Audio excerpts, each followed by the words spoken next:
लालू साहब जी से खूब होली का आनंद ले रहे थे, लेकिन थोड़ा सा इस पर हम चर्चा करेंगे कि आखिर होली हम क्यों मनाते हैं और होली किस लिए मनाया गया है, होली मनाने का उद्देश्य क्या है और होली मनाना कहां तक यह सही है, हम थोड़ा इसको जानना चाहते हैं। सभी को बोलो चलो। हिरण्यकश्यप की बेटी थी होलिका। आप लोग ध्यान से सुनिए, हिरण्यकश्यप की बेटी का नाम था होलिका और उसके बेटा का नाम था प्रहलाद।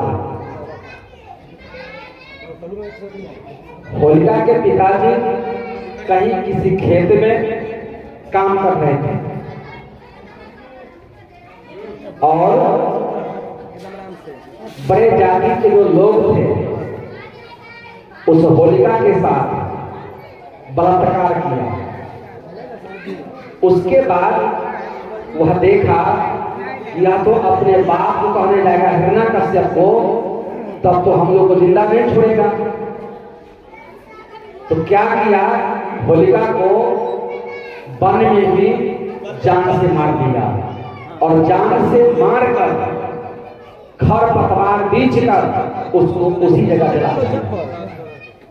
आप लोग जानते हैं कि हम लोग कहते हैं होलिका दहन, क्या कहते हैं, होलिका दहन शम्बर जो जलाते हैं। आप लोग सभी लोगों से थोड़ा पुआर वगैरह वगैरह मानकर इकट्ठा करते हैं और उसके बाद उसको भोर में फूकते हैं।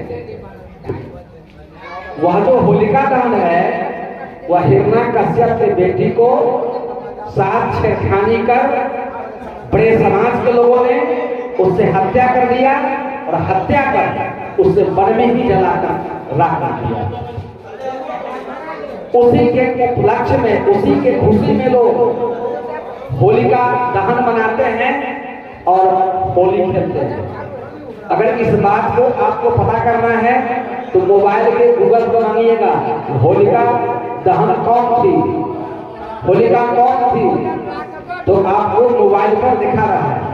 गूगल पर पूछिएगा तो आपको बता देगा।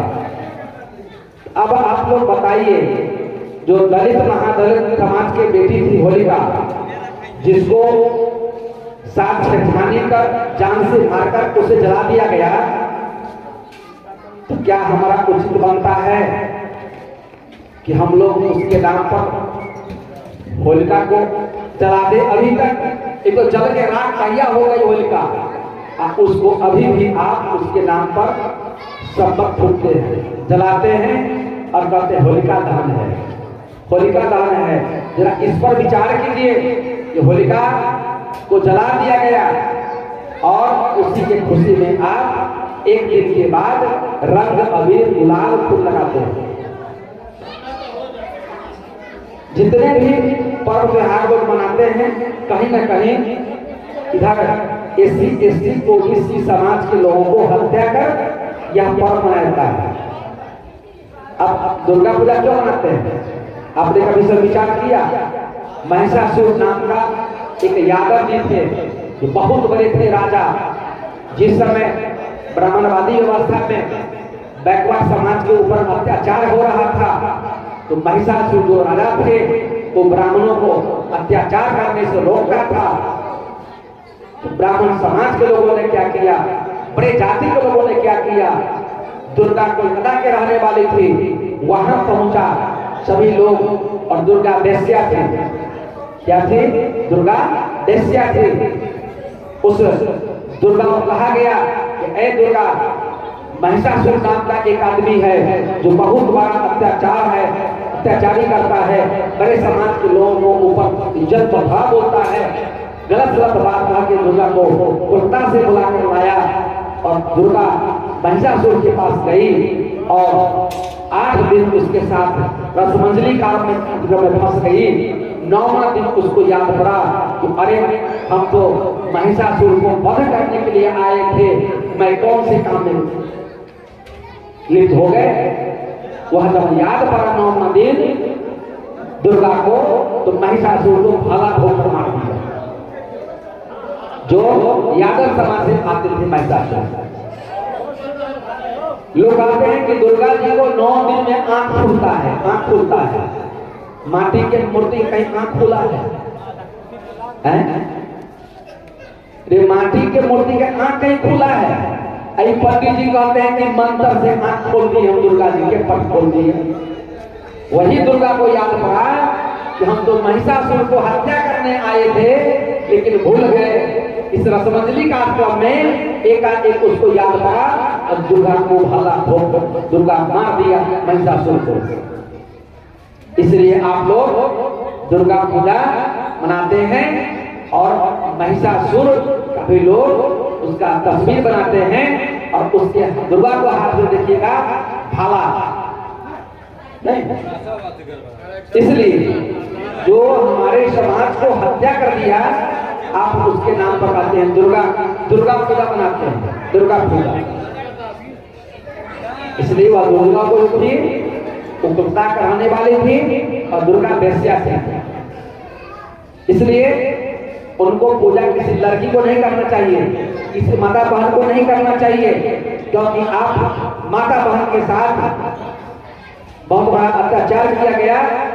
इसलिए दुर्गा पूजा के नाम पर लोग 9 दिन 10 दिन उपवास भी करते हैं। कहते हैं कि हम दुर्गा पूजा का उपवास कर रहे हैं, 9 दिन का उपवास करते हैं। सज्जनों, उपवास को बड़े जाति के लोगों ने किया था 9 दिन, कि जब तक दुर्गा महिषासुर को मारकर नहीं आएगी तब तक हम लोग पानी तक नहीं पिएंगे। यह काम तो बड़े जाति के लोगों ने किया था और उसी काम को आप लोग कर रहे हैं, जो आपके समाज के जो महारथी था महिषासुर, जिसको दुर्गा के द्वारा उसको हत्या करवा दिया गया। मेरे बात पर शंका नहीं करिएगा, शंका होगा तो बड़का मोबाइल खोल लीजिएगा और गूगल पर मांगिएगा कि दुर्गा कौन थी और दुर्गा किसकी हत्या की थी, दुर्गा पूजा क्यों मनाया जाता है, ये पूरा उस गूगल पर दिखाता है। आप अगर वह बात गलत होता तो गूगल पर जाता, गूगल पर दिखाता, बोलिए।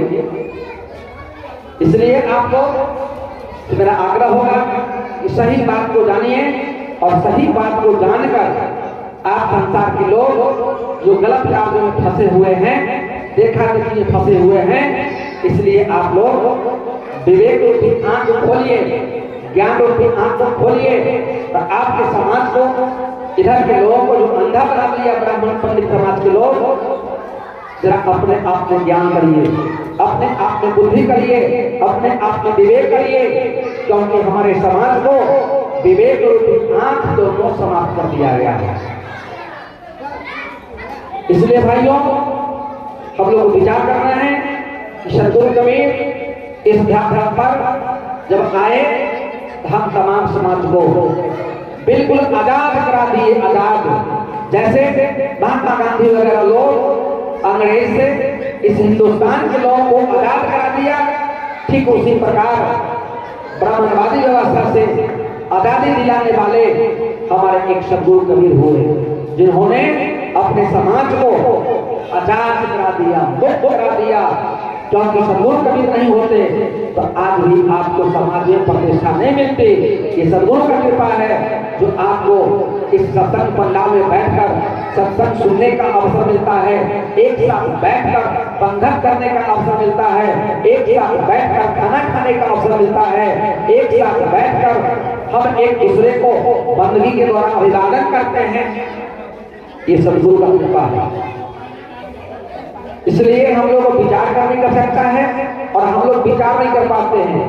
बराबर सत्संग में आते हैं, सत्संग को श्रवण करते हैं, लेकिन सत्संग श्रवण करते हैं और इधर से सुनते हैं और इधर से निकाल लेते हैं। इसलिए हम लोगों को ज्ञान रूपी चक्षु, विवेक रूपी आंख नहीं हो रहा है। तो आइए तमाम ग्रामवासियों से निवेदन होगा कि आप जितने लोग इस सत्संग भंडारा में आमंत्रित हैं, सभी लोग भोजन करने के लिए आ जाएंगे।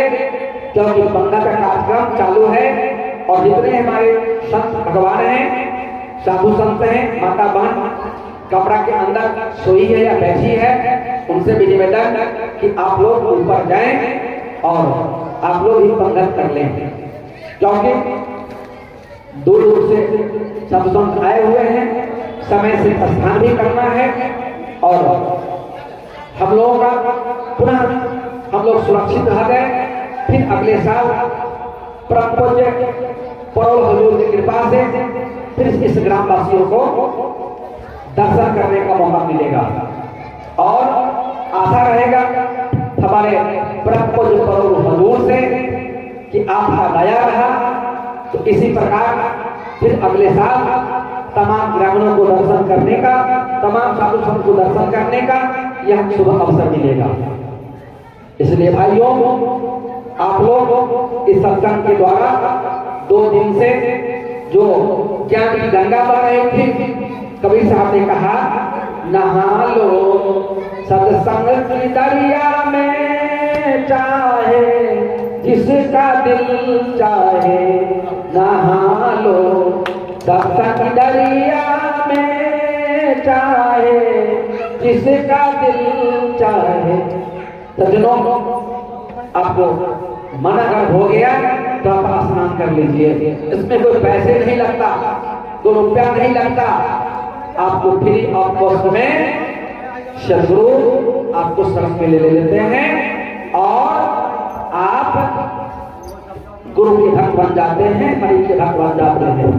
इसलिए भाइयों, आप लोगों से निवेदन कि आप लोग बड़े ही सौभाग्यशाली हैं कि इस परोल ग्राम में आप लोग देखते हैं कमल का फूल कहाँ खिलता है, कीचड़ में, वही कमल का फूल हमारे परोल हुजूर हैं इतने बड़े कीचड़ में तो कमल के फूल के रूप में उगे हैं और तमाम ग्रामवासियों को साल में एक बार हम लोगों को 2 दिवसीय कार्यक्रम में प्रेम की गंगा बहाते हैं, ज्ञान की गंगा बहाते हैं, विवेक की गंगा बहाते हैं, संस्कार की गंगा बहाते हैं, चरित्र का गंगा बहाते हैं और भजन उपदेश के द्वारा हम लोगों को साहब जी गदगद करवा देते हैं।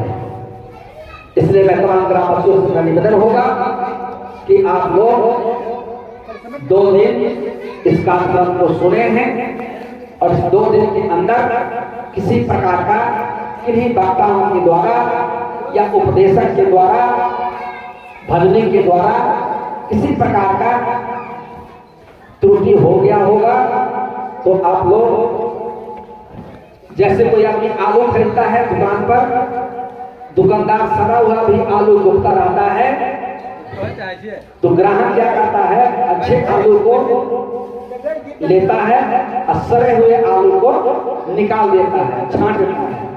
ठीक उसी प्रकार इस 2 दिवसीय कार्यक्रम में जो आपको अच्छा लगा होगा आप उसे अपने जीवन में उतारेंगे और जो अच्छा नहीं लगा होगा आप उसे निकाल देंगे।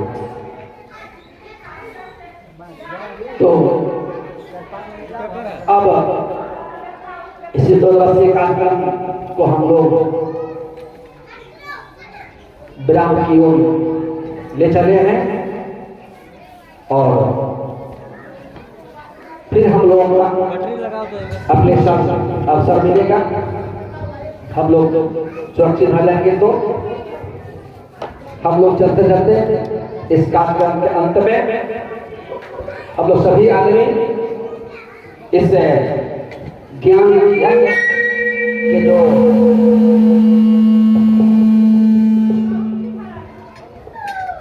इस सत्य ज्ञान महायज्ञ के जो नायक हमारे परम पूज्य सदगुरु परोल हुजूर हैं, हम उनको 3 बार बंदगी से हम लोग उनको स्वागत करेंगे और परम नियंता सदगुरु कबीर जो हमारे महानायक हैं पूरे विश्व का, हम उनको भी 3 बार बंदगी करेंगे और इस पूरे ग्रामवासियों को भी हम 3 बार बंदगी करेंगे, क्योंकि 2 दिनों से सारे ग्रामीण लोग साधु संत की सेवा में तत्पर रहे हैं मैं यहाँ के लोगों को साधुवाद करता हूँ, साधुवाद देता हूँ कि आप लोग मन से साधु का सेवा किया है।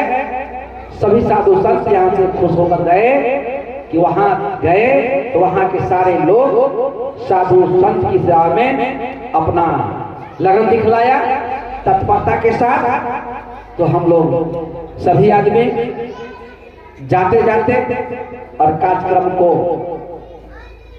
विराम की ओर कर रहे हैं। उससे पहले हम लोग बंदगी प्रेम से बोलिए प्रभु सरकार को साहे बंदगी, सदगुरु कबीर साहब को साहे बंदगी, पूरे परौल ग्रामवासी को दंडवत प्रणाम आदाब, साहे बंदगी, साहे बंदगी, साहे बंदगी। खाना बनाने वाले गोसाई को साहे बंदगी, पानी परसने वाले गोसाई को साहे बंदगी, बाजा वाले को दंडवत प्रणाम आदाब, साहे बंदगी। इस सत्संग कार्यक्रम में जो बिछाना बिछाए हैं उनको भी साहे बंदगी, इस कार्यक्रम में झाड़ू दिए हैं उनको भी साहे बंदगी, इस कार्यक्रम में जो पक्का बिछा दिए हैं, बिछावन बिछा दिए हैं उनको भी साहे बंदगी, साहे बंदगी, साहे बंदगी। एक बार हम लोग अंत में पंडौल हजूर को बंदगी करते हुए इस कार्यक्रम को विराम कर रहे हैं। प्रेम से बोलिए प्रभु सरकार को साहे